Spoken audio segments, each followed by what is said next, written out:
pongo a grabar y saludo a todo el mundo. ¿Qué tal? Buenas tardes a las personas que no están. Ya saludé a las personas que están acá. En esta clase de lenguaje vamos a trabajar con fotos, como les decía recién, vamos a trabajar sobre fotos, ¿sí? Aprovechando que este trabajo que tenemos que hacer ahora consiste en armar, construir, producir una fotografía abstracta o no figurativa y también producir un fotomontaje. Vamos a usar este tiempo que tenemos para hablar de fotografía. Vamos a hablar un poco de la historia de la fotografía y yo les voy a proponer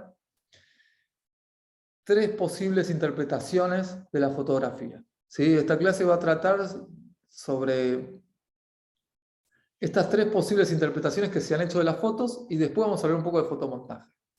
Les preparé un PDF que espero que todo salga bien, la parte esta de compartir y todas estas cosas, y se los voy a compartir ya mismo. Lo tenía por acá, un segundo, que lo abro. Y ahora viene el momento en donde todo debería funcionar, ¿eh? Espérenme un momento.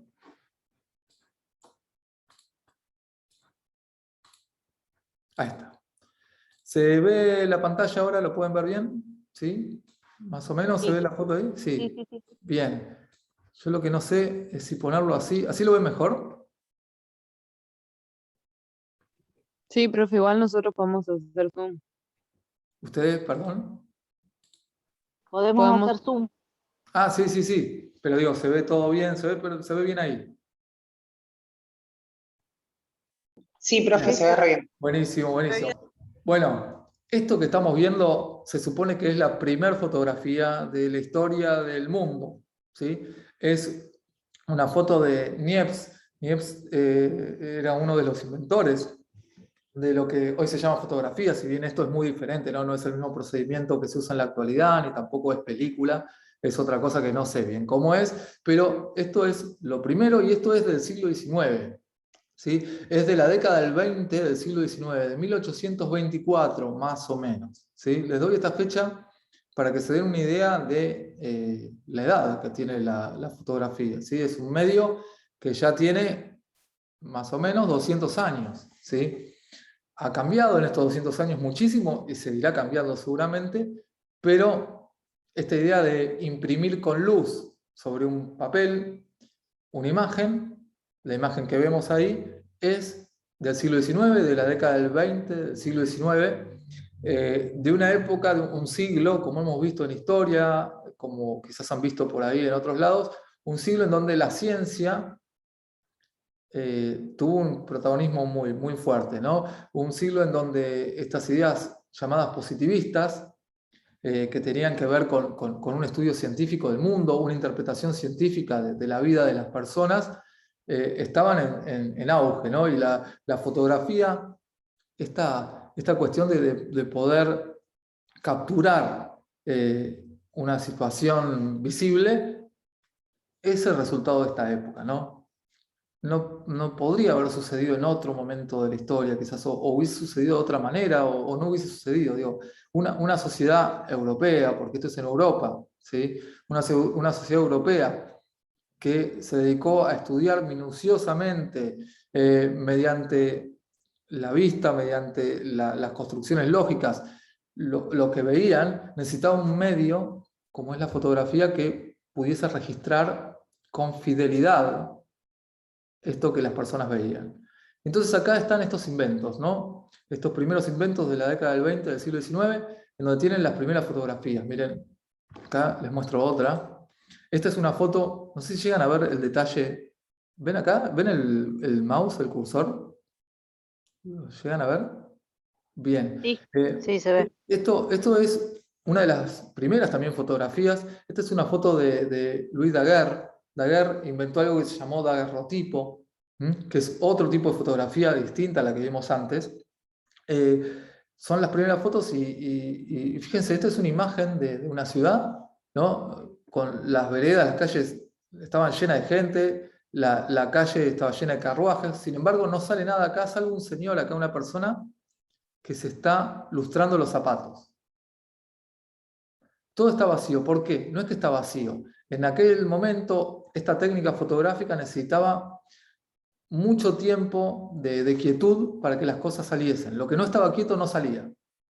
Y lo único que se quedó quieto el suficiente tiempo para salir en la foto, en esta foto, fue este señor que se estaba lustrando los zapatos acá abajo. Por eso todo lo demás parece vacío, ¿sí? Esta es la historia que cuentan de esta foto. Pero bueno, es muy importante esta persona Daguerre, porque inventó el daguerrotipo que se siguió usando bastante. Por ejemplo, esta foto ustedes quizás la conocen, ¿la han visto alguna vez? Es muy conocida, ¿verdad? Está San Martín, es San Martín acá. Está sentado, ya viejo, ¿no? Sí, Cerca de morir. sí. San Martín se murió en 1850, o sea que esta foto debe ser, está la fecha, yo no la sé, no la busqué, pero imaginen que debe ser de 1840 más o menos, o algo así. Había que estar largo tiempo sentado quieto, muy quieto, para que la foto no saliese movida. Lo que hacían en muchos casos era ponerte una especie de cosa en el cuello que te mantenía derecho, erguida la cabeza y el torso, para que no te muevas, ¿no? Era muy incómodo sacarse una foto en aquel momento, a mediados del siglo XIX. Miren esta, ustedes conocen este lugar, ¿no? Plaza de Mayo, el Cabildo, y fíjense lo que era la ciudad de Buenos Aires a mediados del siglo XIX. Después, yo este PDF después se lo voy a subir al aula, pero busquen también ustedes por ahí, las imágenes son increíbles, ¿no? Donde ahora está lleno de edificios, fíjense que hay unas casas y un poquito más adelante ya empieza la Pampa, ¿no? Ahí está el Cabildo, ustedes saben que el Cabildo fue acortado, ¿no? En aquella época era más largo. Esperen que alguien quiere entrar, esperen un segundo. El Cabildo era más largo y lo cortaron para hacer Avenida de Mayo, ¿no? Entonces ahora tenemos un Cabildo más pequeño. Y la pirámide de Mayo estaba en la mitad de la plaza y después ahora no, está más para un costado. Bueno, pero esto es un registro bastante fiel de lo que era la Plaza de Mayo a mediados del siglo XIX. La fotografía vino a eso, ¿no? A producir esos registros increíbles que lo miramos y son lugares que conocemos en muchos casos y decimos, wow, están ahí, ¿no? Es la luz de ese lugar en un papel, increíble. ¿Se acuerdan que yo les había dicho al principio que quería proponerles 3 interpretaciones de la fotografía, ¿no? Dividir la historia de la fotografía en 3 partes y pensar posibles maneras de interpretar estas partes. Esta primera parte, que sería la historia de la primera fotografía, ¿no? Del siglo XIX y los primeros años del siglo XX, sería una parte en donde la fotografía está al servicio de la ciencia, ¿sí? Está al servicio de la policía, está al servicio de las crónicas visuales, está al servicio también de las atracciones, de hacer cosas divertidas para la gente. Les voy a explicar de qué trata esto. Esto que ustedes ven es una foto de Frank Harley. Frank Harley era un fotógrafo que trabajaba de cronista. Frank Harley se subió a un barco del capitán Skeleton o algo así, que era del norte de Europa, a una expedición que hicieron acá, a la Antártida. Se vinieron en un barco de madera en 1911, 1912 más o menos, hasta la Antártida. Y así como los españoles cuando invadieron América tenían dibujantes que hacían de cronistas, ¿no? que dibujaban los lugares a donde llegaban estos españoles para saber qué era lo que habían invadido, lo que ahora era de ellos, ¿no? Dibujaban a las personas, dibujaban a los lugares. Bueno, a principios del siglo XX no solo llevaban dibujantes, sino que también llevaban fotógrafos, ¿no? Con esas cámaras que no eran, obviamente era mucho más difícil que ahora sacar fotos, pero bueno, se podían sacar fotos muy buenas. La cuestión es que esta expedición, que yo creo que era noruega o sueca, ahora no me acuerdo, que llegó acá a la Antártida tuvo algunos problemas, ¿no? Decidieron venir en verano. Las expediciones a la Antártida se hacían en aquella época en verano porque en invierno hace mucho frío. La cuestión es que en verano se les congeló el mar y se les pasó esto. Todo esto que estamos viendo son las fotos de Frank Harley, ¿no? Que fue con los rollos de la cámara, con la cámara, ¿sí? Y se tuvieron que quedar, esta gente se tuvo que quedar a pasar el invierno en la Antártida. Habían ido en verano para evitar el invierno, se les congeló el agua, el mar, y se tuvieron que quedar a pasar el invierno. Ustedes saben que en la Antártida, saben o imaginan, ¿no? Igual que yo no conozco, en la Antártida no hay comida, hay nieve. Entonces no es fácil, ¿no? Además de que hace un frío de que te puede matar ese frío, no tenés comida, entonces se vuelve muy difícil pasar el invierno y mucho más en aquella época. Aunque bueno, estas personas parece que en cierto punto la llevaron bastante bien. Si no, miren esta foto, en donde están jugando a la pelota, ahí en la Antártida. Miren, presten atención, tomémonos un minuto. Presten atención al barco atrás. El barco está encallado en la nieve. Y estos se armaron una canchita de fútbol ahí.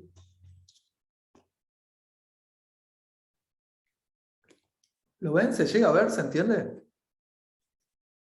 Esto en las clases presenciales usamos un proyector, ¿no? Pero bueno, Sí, acá se no ve. tenemos, entonces no sé si se ve bien.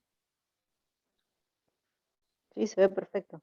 Ahí parece Yo por lo menos lo veo bien. buenísimo. Alguien escribió algo en el chat. Una cosa, no veo el chat cuando estoy compartiendo la pantalla, pero a ver. Perfecto. Se ve bien, buenísimo. Están jugando a la pelota, claro, tuvieron que pasar todo un año ahí en la Antártida. Enloquecieron. Hay una canción de Daniel Melero, el músico Daniel Melero, que se llama Viaje Peligroso, que habla sobre este hecho. Pueden escucharla cuando termine la clase si quieren, o al mismo tiempo de la clase. Nos quedan un poco menos de 10 minutos. Cuando terminemos, vamos a salir de este Zoom y vamos a volver a entrar con el mismo link, pero nos quedan 9 minutos 40 por ahora. Bueno, entonces, en este momento, la fotografía, en este caso, está funcionando como un registro visual, como una crónica ¿sí? de algo, de un hecho. En este caso, una situación terrible en donde las personas se quedaron varadas en la Antártida. Les anticipo, salió todo bien, los vinieron a buscar, se salvó todo el mundo, de una manera bastante heroica, pero según dicen nadie murió, lo cual es un milagro. Otra foto de Harley en la Antártida, miren esto, muy increíble esta imagen. Como les decía antes, la foto en este caso funciona como una crónica verídica de lo que pasó. La foto funciona como una prueba de que esto pasó realmente. Piensen, estas personas volvían al norte de Europa y decían, sí, estuvimos un año en la Antártida y no te creían. Pero bueno, ahora sí, mirá, créeme, tengo la foto. Ahora, como les digo esto, se las complico un poco. Frank Harley era muy conocido por trucar las fotos, ¿sí? Porque la foto, desde que se inventó como un elemento que nos permitía captar la realidad, desde ese mismo momento se empezaron a hacer trucos con las fotos. Modificaciones, ¿sí? El Photoshop se inventó mucho después, pero desde el principio las fotos fueron modificadas. Y la clase de hoy se trata sobre eso también. Les decía que... ¿Esperen que alguien quiere entrar? Les decía que... Ahora sí. Les decía que podíamos pensar la foto como un elemento, como un instrumento que nos servía para mostrar un hecho, un suceso, como una crónica visual. También podemos pensar la foto de otra manera en esta época, a fin del siglo XIX, a principios del siglo XX. La podemos pensar la foto como un estudio científico del movimiento de, en este caso, los caballos y las personas. Esta foto y la que vamos a ver son fotos de Mudbridge. Mudbridge era un fotógrafo inglés que se dedicó a estudiar el movimiento a partir de la fotografía. La fotografía permitía descomponer una imagen que pasa delante de nuestros ojos a toda velocidad, permitía descomponerla en imágenes independientes, ¿sí? Esto podría ser, pensando en el trabajo anterior, una secuencia de imágenes. ¿Se entienden? Acá tiene el movimiento del mismo caballo, segundo tras segundo.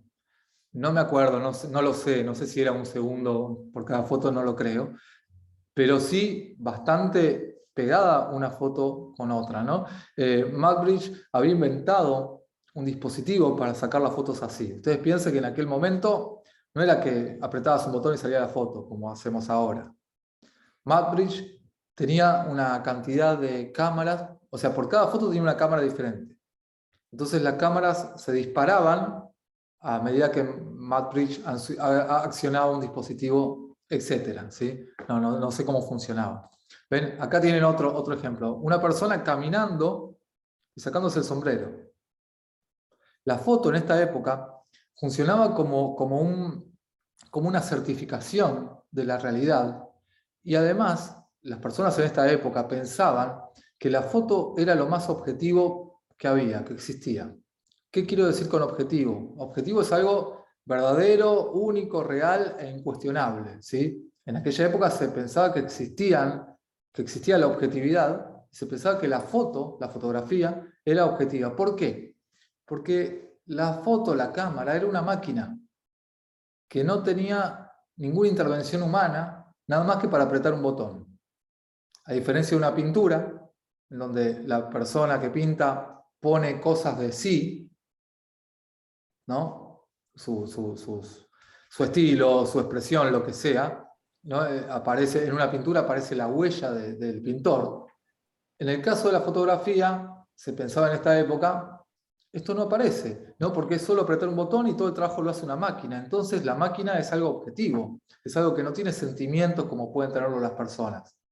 Entonces los sentimientos son subjetivos. La máquina, como no tiene sentimientos, es algo objetivo. Esa era la idea que había en aquel momento, ¿no? También se creía, en aquel momento, se creía en la verdad, se creía en muchas otras cosas que ahora no creemos. Pero bueno, en este momento de la historia, fin del siglo XIX, se pensaba así.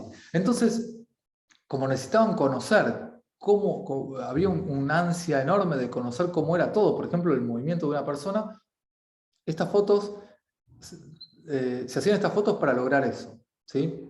Miren esta pintura que les muestro ahora. Es una pintura de Marcel Duchamp que se llama Desnudo bajando la escalera. Y está hecha siguiendo esta idea de Madbridge. Miren, si vamos para atrás. ¿Ven? Duchamp obviamente estaba haciendo la pintura, estaba haciendo otra cosa.